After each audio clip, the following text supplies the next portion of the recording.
Hi, this is Ameila and Elizabeth, and we are here with Obie from Pathology. Thank you for having this interview with us today. We really appreciate it. Thank you.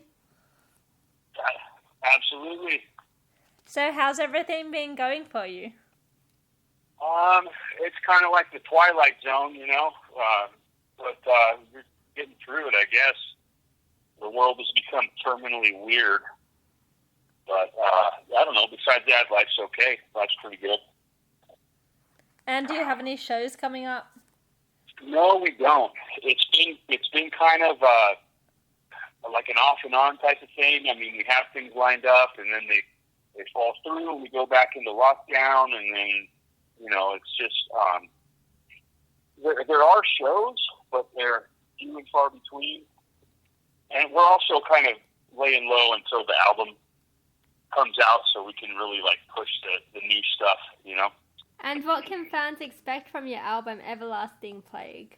They can expect some seriously gnarly brutality, catchy riffs, and some new elements added in, there's a little more atmosphere in the album. There's some different stuff. We definitely added in some new elements from the last album that I think people are going to dig. And what was your writing and recording process? Because we were in lockdown, we kind of took a little more time with this one, and we revised the album more than we did the last one. So it was kind of, we had skeletons of songs, and we listened to them all, and the last album we had those skeleton songs, and we were like, okay, this is solid, let's do this. And we cranked that album fast.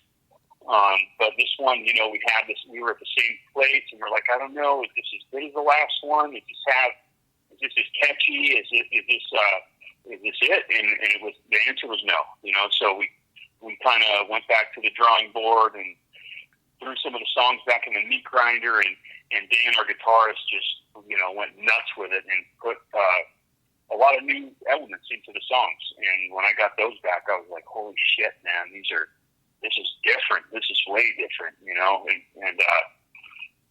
it was cool. I was excited about it, And would you say it was like a continuation to Born to Kill, or do you think it went kind of in a different direction? It's got, you'll hear similar, you hear that signature Pathology riffage in it, but we definitely went off in different directions as far as adding atmosphere and it's more of a journey. The first, Reborn to Kill was just getting hit in the head with a bat over and over again, and this one is more you get hit in the head with a bat and then fall off a cliff or something. It's not the same, Well, hopefully it's a Harley Quinn bat at least, because, Harley Quinn's cool. Mm-hmm. Nice. And how did you come up with your album cover, and is there a meaning behind it? The album cover, we just kind of put some ideas together, and we used Paul Olafson, who's done a bunch of Pathology album covers, so he knows exactly what we like. The meaning behind it, I don't know if there's a specific meaning, but there's always the doctor. We have the doctor on the cover. He started as a normal doctor, and every album cover, something else happens to him, and at this point, he's been killed and taken out of the grave as a zombie, and now this one, he's like a super juiced up, angry zombie, ripping people's guts out and shit. So it's definitely an evolution of the doctor. We just it came out on one album cover, and it just they just used it again and again, and it's just evolved. So that's it's just the evolution of the doctor. But the cover really doesn't have much into the song, the lyrical content or anything like that. It's kind of separate. I love how you picked a character and you stuck with it. It's kind of like Iron Maiden did then. Yes, the Doctor is our version of Eddie for sure. Yeah. You got signed to Nuclear Blast on the 27th of August, so how did that come about? I believe they came and watched us play in Los Angeles, I don't know, maybe 2 years ago. I'm pretty sure we just tore the house down, and they liked what they saw. You know, we had a really abrasive live performance, and that was the first time I heard of them having interest in us. And then, but you know, at that time the band had kind of gone through a bunch of lineup changes, so it would be kind of a gamble jumping on this lineup like right when we formed. I think they kind of wanted to hold off and see what we were going to do, you know. So we cranked out We're Born to Kill, and we toured on it a bunch, and then we toured on it some more, and I guess they liked what they saw we were doing, and picked us up. Nice. And I also noticed you're a San Diego band. That has to be one of my favorite places in America, so I love that.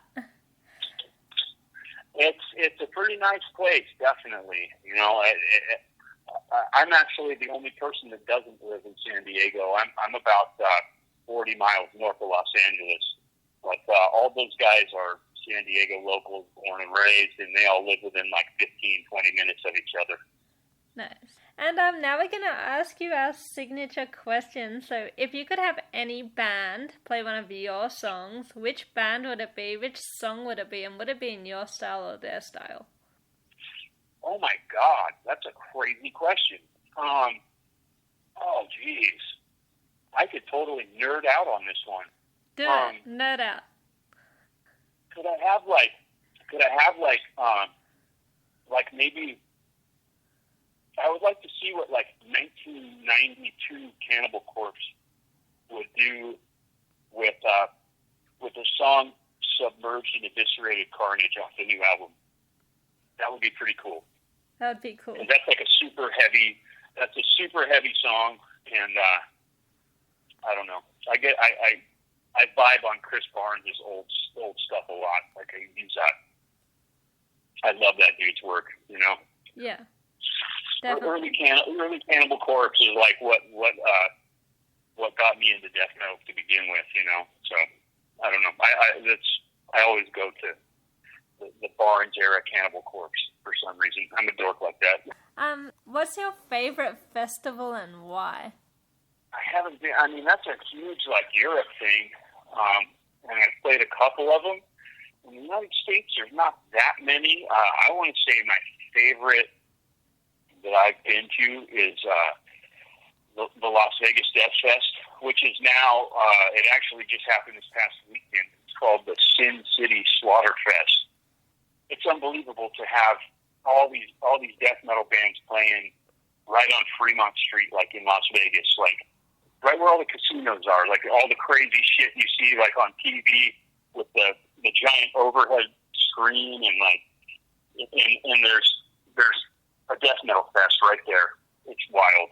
I love that one. But as far as maybe Europe, I don't know. We played Mountains of Death a long time ago. It's not around anymore, but it was some of the most epic scenery I've ever seen. I mean, it was out there in Switzerland, and you're out in the middle of nowhere, and you're in this canyon. It's just beautiful, you know. It's the weirdest place to have a metal festival, you know.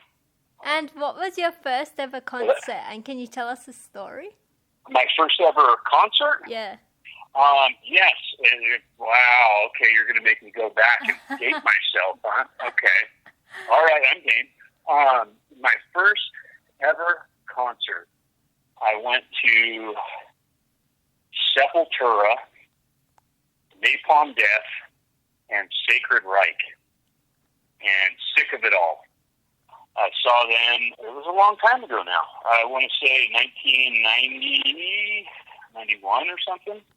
It was Sepultura. It was on the Arise tour, and that was like a life changer for me. I fell in love with the tunes after going to an actual death metal show and seeing people, perform like that, it was pretty sweet.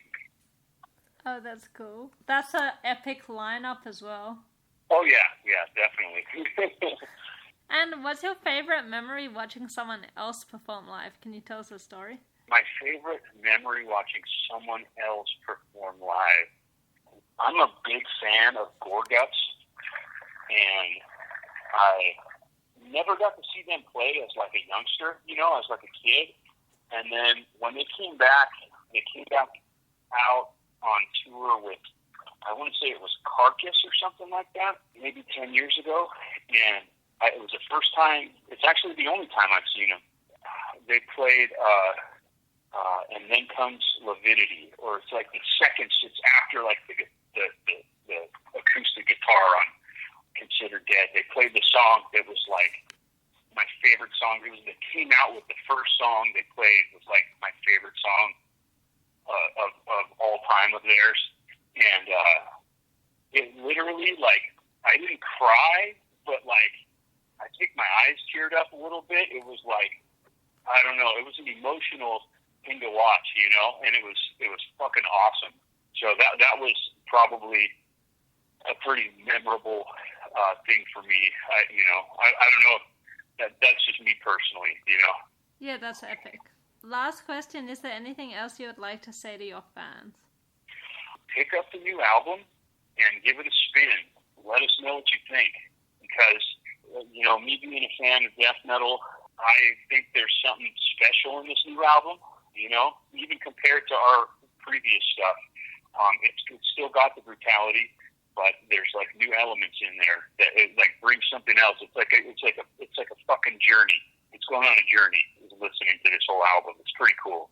So I just get the new album, and then come and see us when we go out on the road and let us know what you think. Sweet. That's what I'd like to leave it with. We will definitely see you somewhere on the road, and thank you for having this interview with us today. We really appreciate it. Absolutely. Anytime. That was awesome.